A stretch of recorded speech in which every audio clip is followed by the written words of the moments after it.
idea that God is light embodied in these cathedrals and great abbey churches, we're really talking about the principle of creating something that human beings, through their own efforts, can do within themselves. And they've taken physical light, yes, light that we see coming from the sun. They've taken solar radiation, they've taken cosmic radiation, and yet through our efforts, through our conscious efforts, you might say intentional sufferings, real sufferings in the sense that we have gone beyond the hard obstacles in ourselves for something that is beyond us. The kind of effort required to create these masterpieces, and they are masterpieces, unquestionably, today as when they were built, these masterpieces speak of that kind of effort. There was an effort that transcended our personal abilities, our personal wants, our personal desires, our personal destiny. In fact, this is talking about humanity as a cosmic species. That we're not just bound to the Earth, planet Earth, although we are directly connected to it. No question about it. Look at it. I mean, this place is built out of the Earth. Everything that is in here is created from the Earth. But we have, through our own creativity, transmuted it into something that is unique to us.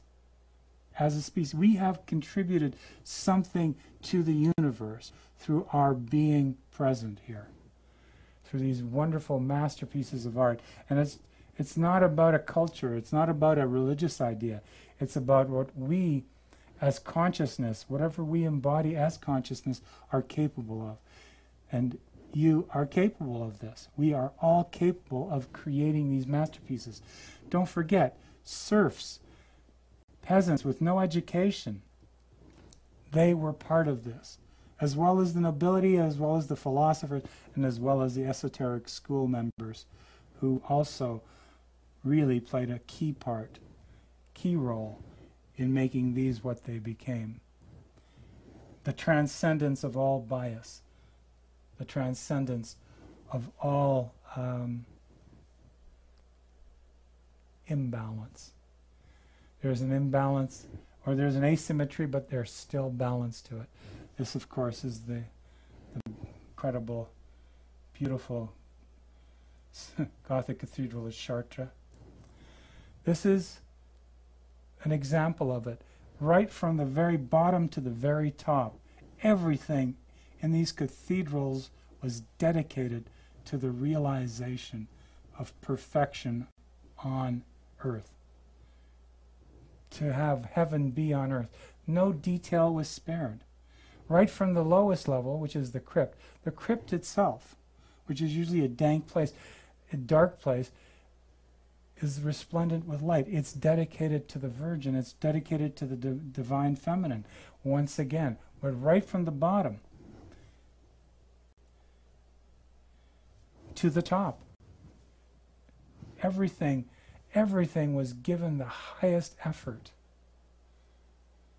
This is the attic of Chartres Cathedral. I mean, it was given as much attention as any other part of that cathedral, because no place was less sacred than any other.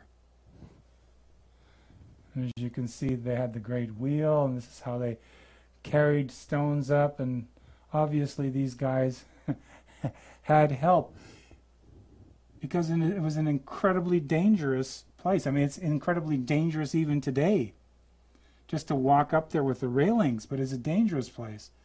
Imagine without any kind of scaffoldings and any kind of support. These guys are up there, hundreds of feet above the ground, taking big hunks of stone, using this mortar, leveling it, and it's perfect.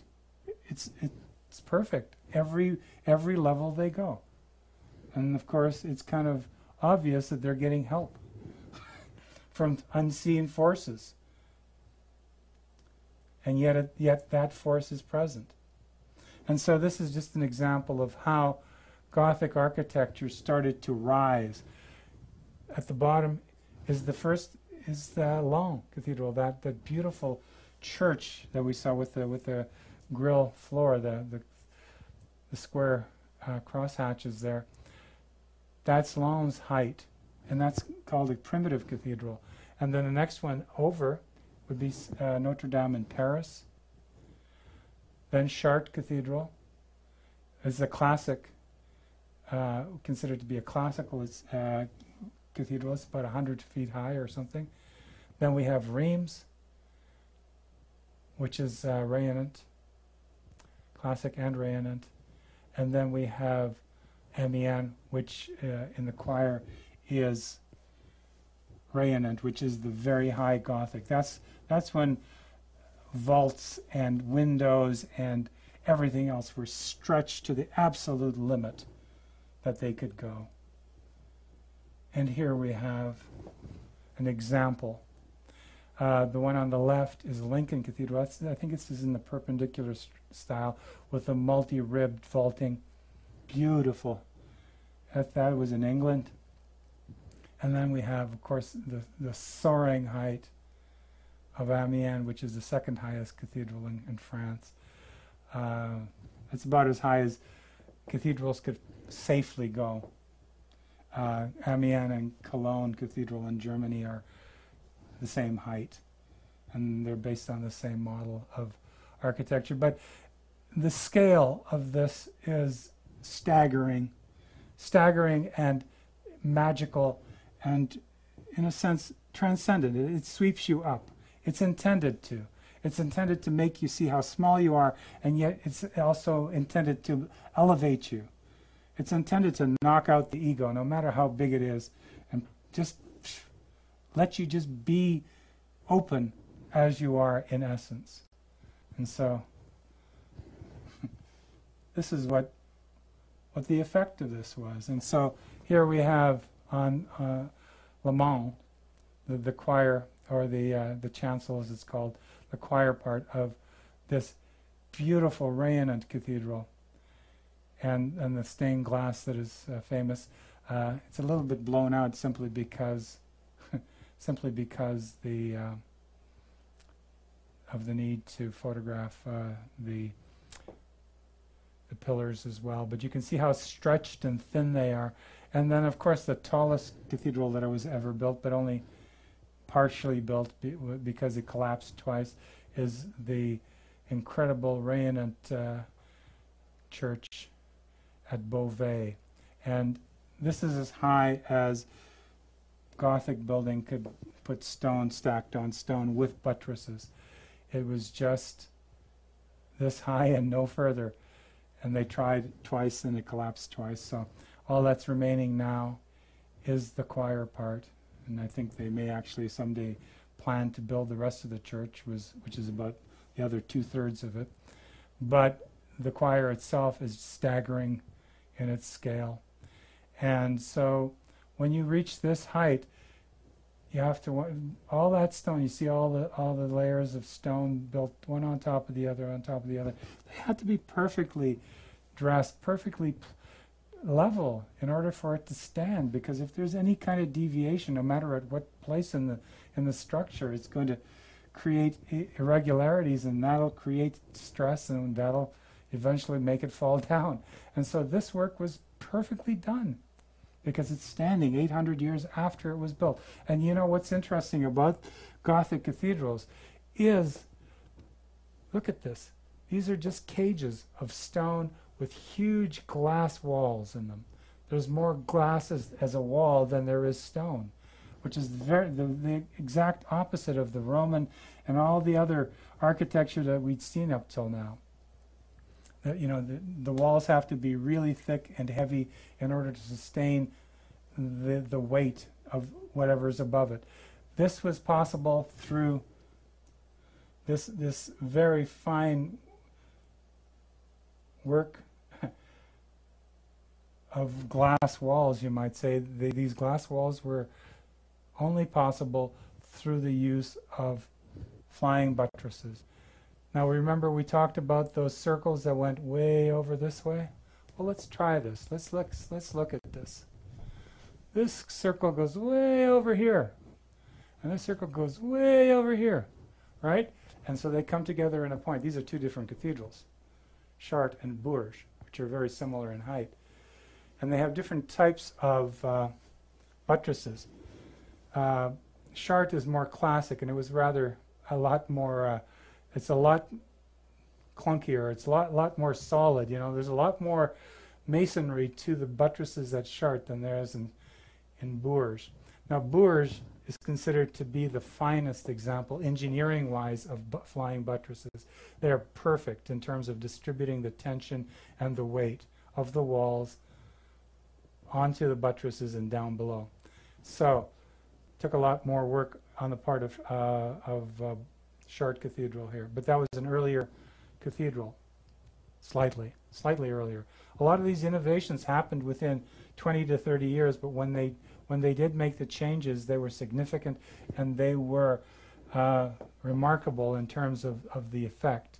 Now, these buttresses basically carried the weight of those walls. And don't forget, you're standing here, right? And you've got this wall, and it's way up there. And, you know, if the wind blows the wrong way, that thing is going to fall down. Build yourself a stack of dominoes. You know, how high can you build them before it falls over? And this is what these buttresses were able to balance out. They basically took these things called flyers. The flyers were the diagonal portions. The buttresses were the vertical portions of the buttressing.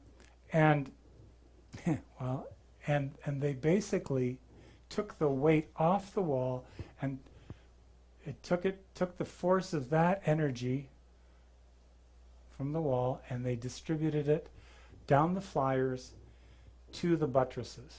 And the buttresses out here supported the weight of the wall up here. They basically kept it vertical. So that allowed the builders to clean out all the walls and put in glass instead. Those skinny strips of wall had those flying buttresses supporting them, so they could go to way, way higher than ever done before. And as a result, the space was opened up to light instead of being inside a dark cave. Right? And so the wonder of these was that. So the flying buttresses were one of the key elements to Gothic architecture. The stained glass, and of course the pointed arch, which was the basic intersecting of two circles to make one vault in the middle. And so those three characteristics taken into the overall overarching philosophy of divine wisdom. Philosophy was at the center of this. The union of love and wisdom was the way that these edifices, these fantastic buildings were made and what they were dedicated to. It was dedicated a great deal initially to the divine feminine. A lot of these were dedicated to the Virgin Mary in conjunction with Christ. And so here's examples of buttresses. These are from Bourges, from the crown chapels at Bourges, which also has some of the most fantastic lancet, tall windows, incredible windows. And this is from Amiens, with the spire in the center. And all of these, not just structurally, but iconographically, meant something. The spire in the center meant something. The windows at the end, the radiating chapels at the end meant something. Even the buttresses themselves meant something, symbolically. Symbolically. It's the transference beyond your present capabilities, beyond your present ability to be in balance. And you use these, you might say, extensions of yourself to, to, to go higher. These are all part of that Vitruvian man. This was Vitruvius taken back to divine geometry, sacred geometry. This is what it was all about. The sacred is the geometer. The sacred is the architect who can create this type of work. You can only create this kind of work outside when you've mastered that inside. At least that is the principle of it. The architect has to have that divinity, that purity of essence within them in order to create this from the beginning. This has to be grounded in that wisdom. And it has to be grounded throughout the whole structure. And interestingly enough, the way that these cathedrals were built wasn't just at one go. It wasn't just one group of builders that would build these. Sometimes it would go like this. As long as the season lasted, a group of builders and the artisans that accompanied them and the local people that helped would come in, and they'd work for however many months. They would work while the work was possible to do. Of course, in winter you can't work. Then that group of individuals would move on to some other place, maybe where it was warmer, where they could build. They would travel somewhere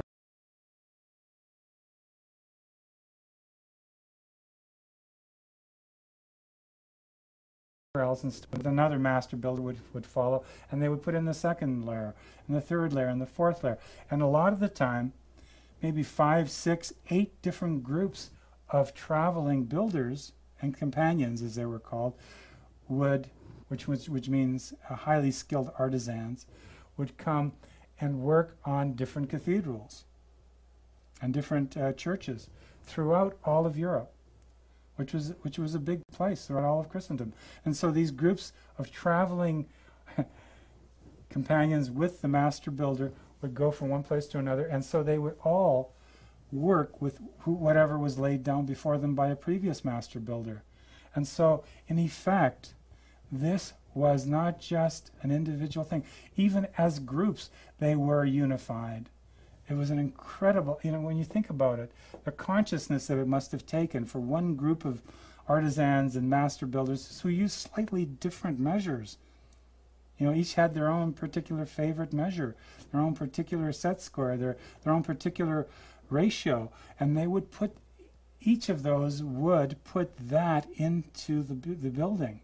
And so what you would have was this incredibly subtle asymmetry building this edifice that would eventually rise and be completed. But over the course of 20 or 30 years, as I said, more than one builder would come to work on a building, and they would all put their mastery into each of these masterpieces, which is why they are so great, because it's a communion of master builders and apprentices and helpers, and they were all creating this one unified presence through their work. An incredible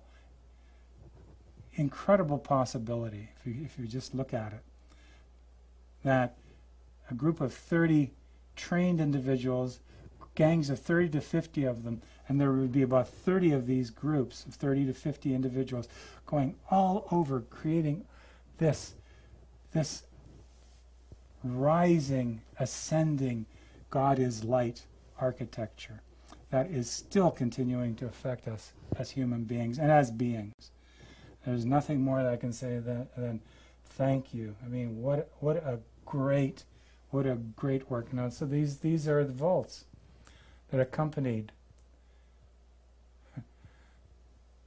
the flooring. So you can see that every aspect of the cathedrals and of these great churches was intended to put one in a space that was beyond ordinary experience. And no matter how much experience you've had, even today, when you walk into one of these great cathedrals, you're instantly transported beyond whatever your local conditioning is, whether you're flying a spaceship or you're whatever, you are still immediately able to recognize that something beyond the ordinary has been put into this to create what you're experiencing. The efforts, the kinds of sacrifices that have been made to let you awaken in this space are tangible. So from the floor to the ceiling, to the vaults, and from the mysterious labyrinthine nature. Here we come back to the labyrinth again. In Crete we had the labyrinth, and here it is once again. Not a mystery. The mystery is that there is this flower in the middle of it. The flower is your own essence. And we need to go beyond that which obstructs us from getting to that source. Because once in this center point, suddenly it transports you to the higher realms. But you have to be able to go beyond something, which we'll discuss in an instant. And so eventually, it became more and more elaborate, and the vaulting became fan vaulting. This is the decorating. And every pillar had that same geometry inscribed into it. Everything was consciously created. It wasn't just, I'm going to make it look like this or that. That's what they do nowadays. They just take a mold and they form it out of concrete, and they say, well, there it is. No, each of these was handmade. Handmade by someone who had to pay conscious attention to the effort. And this is what happens when you do. Every one of these segments of this rising pillar has to be made as perfectly as possible. Every step above depends on the step below. Right to the top. Right out through the ascending spire. It is not only architecture that is functional, but it is architecture that is transcendental in its symbology. All you have to do is be there. All you have to do is be present, and one knows instantly that something within us is being activated by this. Here is the supreme example of walls of glass with filigrees of stone holding it up. This is the Sainte-Chapelle in Paris, which has the entire Bible in the panes of glass that comprise it. I think there's over 60 stained glass windows, 60 feet high. They're as big as cathedral windows, but this is a chapel. And this chapel houses, of course it has the firmament of heaven above, and everything around it is biblical in nature.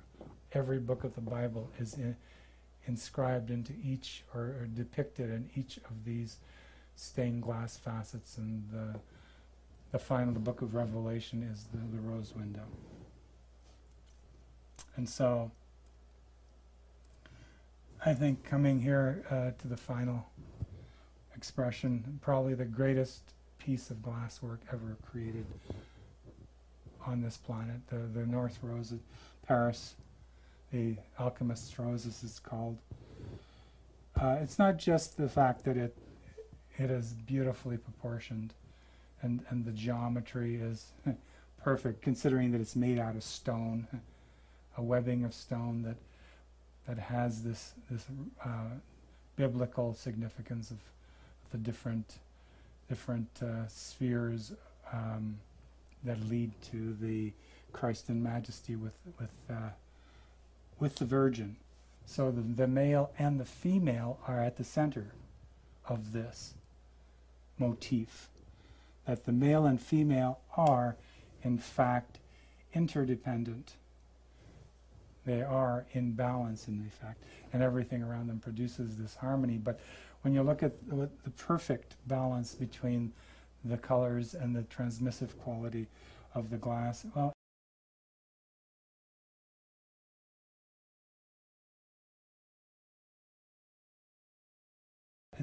one immediately knows that this is directly connected to all traditions of conscious transformation.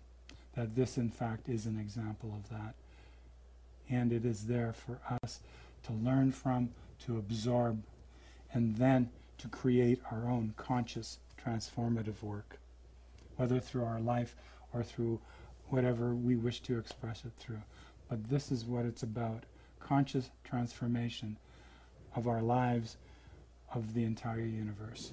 And it goes as far as that because it includes the entire universe in it.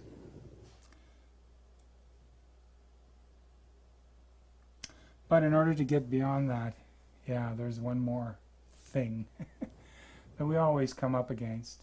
And this is, of course, that obstruction in ourselves that blocks us. That chronic that we talked about in terms of the labyrinth at Minos. Well, they knew about that as well in medieval times. And that teaching has been carried on through every teaching that's existed on the planet. This is the human with the monkey on its back, but the monkey on our back, on my back, on everyone's back who is in this situation is our unconscious reflexes, our unconscious tendencies, and our unconscious habits that basically loop us back into a recycled existence, into repeating over and over again the same apparent mistakes, the same sufferings, the same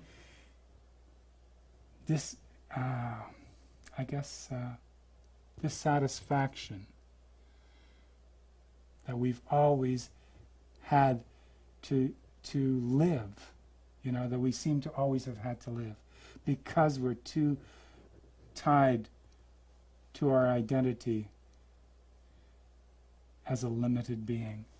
And that chronic is our death form.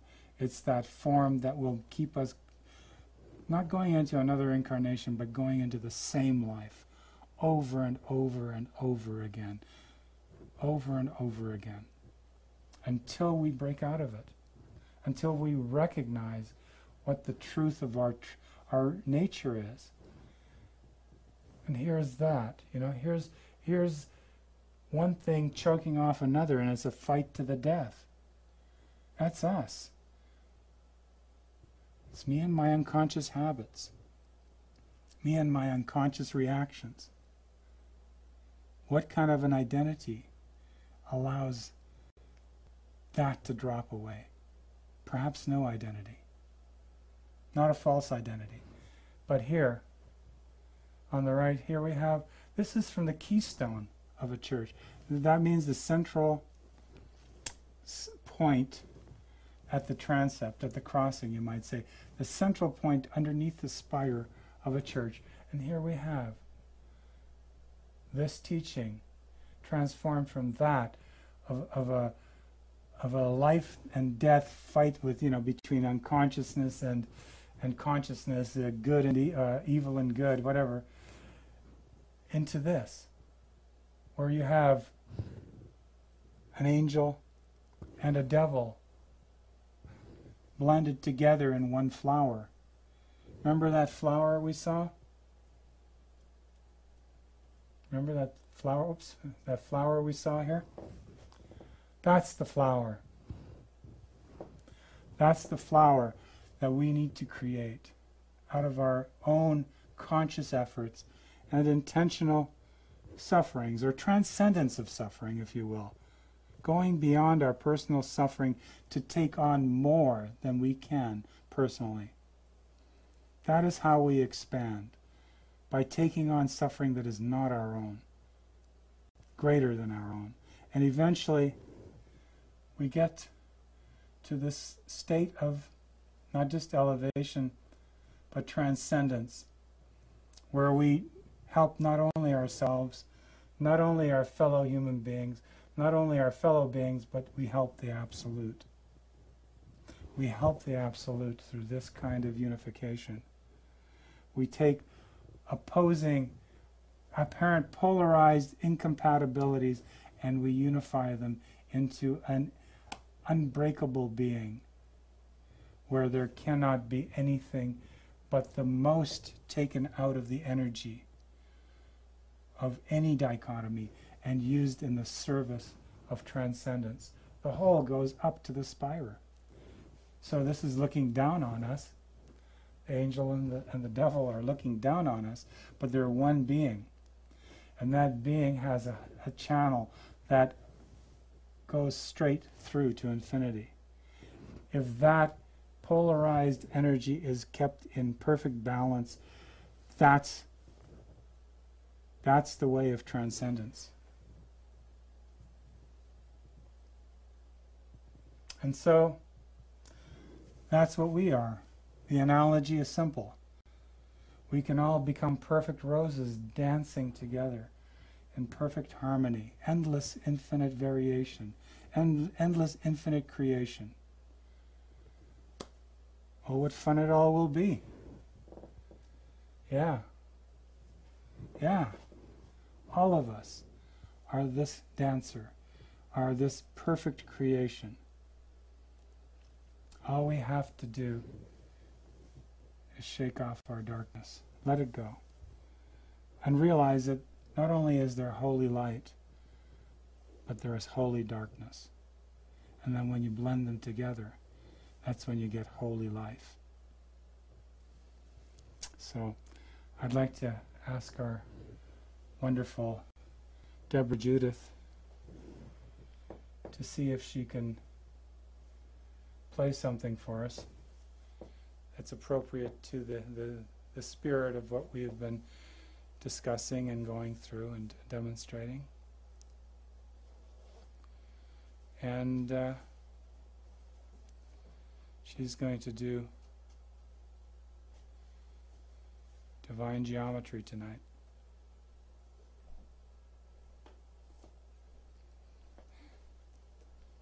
Fully awake and present.